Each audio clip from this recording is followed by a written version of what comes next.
The Ogre. There lived, once upon a time in the land of Marigliano, a poor woman called Marcella, who had 6 pretty daughters, all as upright as young fir trees, and an only son called Antonio, who was so simple as to almost be an idiot.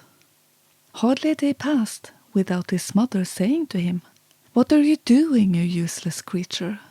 If you weren't too stupid to look after yourself, I would order that you leave the house and never to let me see your face again."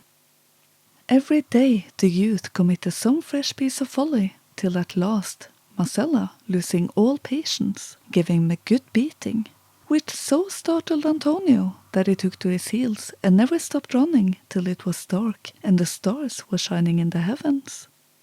He wandered on for some time, not knowing where to go, and at last he came to a cave, at the mouth of which sat an ogre uglier than anything you can conceive.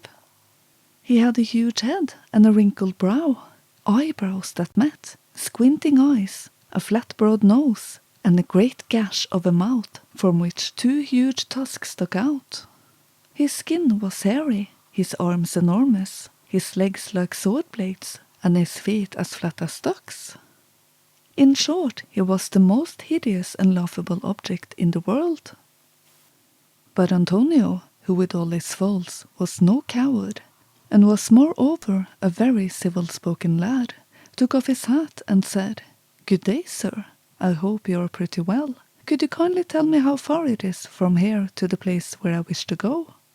When the ogre heard this extraordinary question, he burst out laughing, and as he liked the youth's polite manner, he said to him, "Will you enter my service?" "What wages do you give?" replied Antonio. "If you serve me faithfully," returned the ogre, "I'll be bound you'll get enough wages to satisfy you." So the bargain was struck, and Antonio agreed to become the ogre's servant. He was very well treated in every way, and he had little or no work to do, with the result that in a few days he became as fat as a quail, as round as a barrel, as red as a lobster, and as impudent as a bantam cock. But after 2 years, the lad got weary of this idle life, and longed desperately to visit his home again.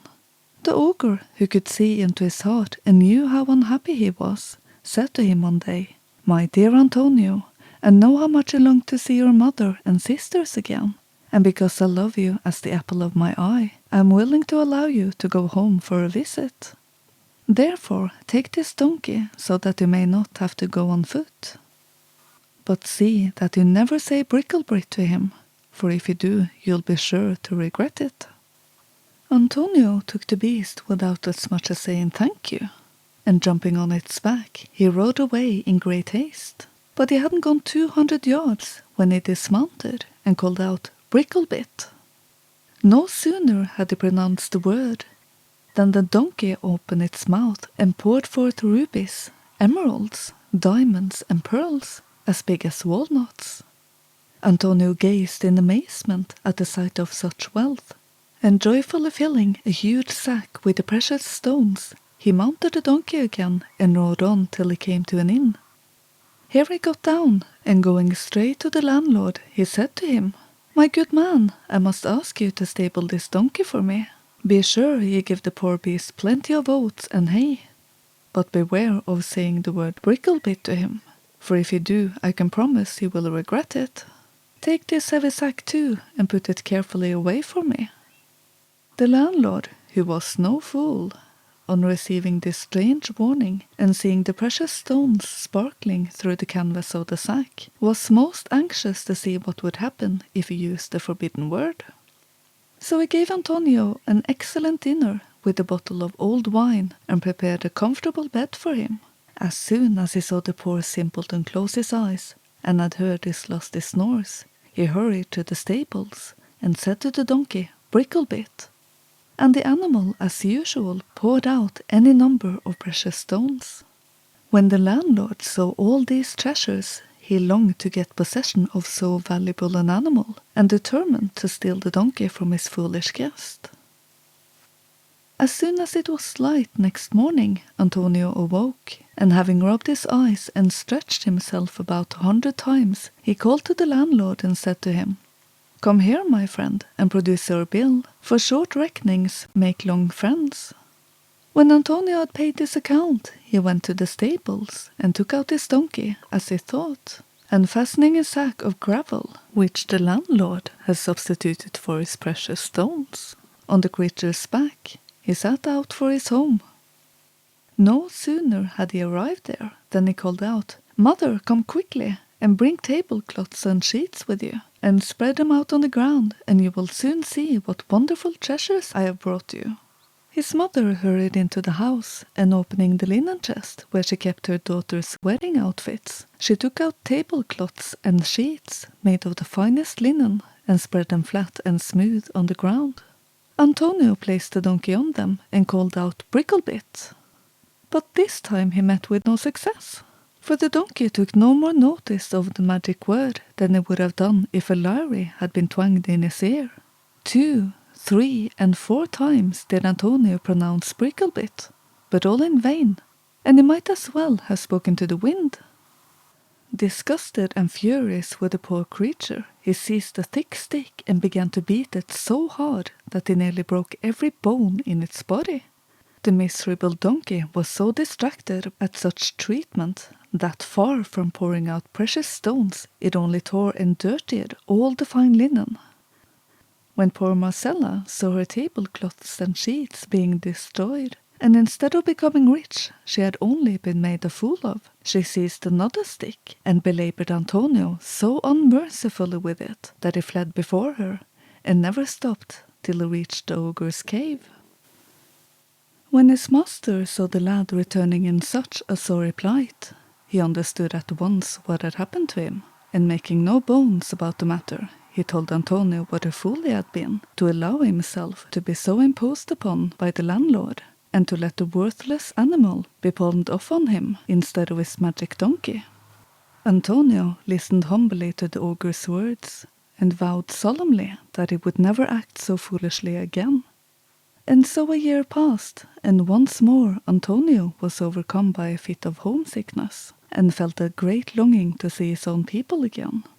Now the ogre, although he was so hideous to look upon, had a very kind heart, and when he saw how restless and unhappy Antonio was, he at once gave him leave to go home on a visit.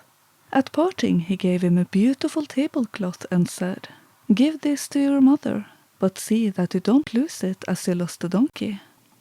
Until you are safely in your own house, beware of saying tablecloth open and tablecloth shut. If you do, the misfortune be on your own head, for I've given you fair warning." Antonio set out on his journey, but hardly had he got out of sight of the cave than he laid the tablecloth on the ground and said, "Tablecloth open." In an instant the tablecloth unfolded itself, and disclosed a whole mass of precious stones and other treasures. When Antonio perceived this, he said, "Tablecloth shut," and continued on his journey. He came to the same inn again, and calling the landlord to him, he told him to put the tablecloth carefully away, and whatever he did, not to say tablecloth open or tablecloth shut to it. The landlord, who was a regular rogue, answered, "Just leave it to me, I will look after it as if it were my own." After he had given Antonio plenty to eat and drink, and had provided him with a comfortable bed, he went straight to the tablecloth and said, "Tablecloth open." It opened at once, and displayed such costly treasures that the landlord made up his mind on the spot to steal it. When Antonio awoke next morning, the host handed him over a tablecloth exactly like his own, and carrying it carefully over his arm, the foolish youth went straight to his mother's house and said, "Now we shall be rich beyond the dreams of avarice, and need never go about in rags again, or lack the best of food." With these words he spread the tablecloth on the ground and said, "Tablecloth open." But he might repeat the injunction as often as he pleased. It was only a waste of breath, for nothing happened. When Antonio saw this, he turned to his mother and said, "That old scoundrel of a landlord has done me once more, but he will live to repent it. For if ever I enter his sin again, I will make him suffer for the loss of my donkey and the other treasures he has robbed me of." Marcella was in such a rage over her fresh disappointment that she could not restrain her impatience, and turning on Antonio, she abused him soundly and told him to get out of her sight at once, for she would never acknowledge him as a son of hers again. The poor boy was very depressed by her words, and slunk back to his master like a dog with his tail between his legs. When the ogre saw him, he guessed at once what had happened. He gave Antonio a good scolding and said, "I don't know what prevents me smashing your head in, you useless ne'er-do-well. You blurt everything out, and your long tongue never ceases wagging for a moment. If you had remained silent in the inn, this misfortune would never have overtaken you. So you have only yourself to blame for your present suffering." Antonio listened to his master's words in silence, looking for all the world like a whipped dog. When he had been 3 more years in the ogre's service, he had another bad fit of homesickness, and longed very much to see his mother and sisters again. So he asked for permission to go home on a visit, and it was at once granted to him. Before he set out on his journey, the ogre presented him with a beautifully carved stick and said, "Take this stick as a remembrance of me, but beware of saying, 'Rise up, stick,' and 'Lie down, stick,' for if you do, I can only say I wouldn't be in your shoes for something." Antonio took the stick and said, "Don't be in the least alarmed. I'm not such a fool as you think, and know better than most people what 2 and 2 make." "I'm glad to hear it," replied the ogre. "But words are women, deeds are men. You have heard what I said, and forewarned is forearmed." This time Antonio thanked his master warmly for all his kindness, and started on his homeward journey in great spirits. But he had not gone half a mile when he said, "Rise up, stick." The words were hardly out of his mouth when the stick rose and began to rain down blows on poor Anthony's back with such lightning-like rapidity that he had hardly strength to call out, "Lie down, stick." But as soon as he uttered the word, the stick lay down and ceased beating his back black and blue. Although he had learned a lesson at some cost to himself, Antonio was full of joy, for he saw a way now of revenging himself on the wicked landlord.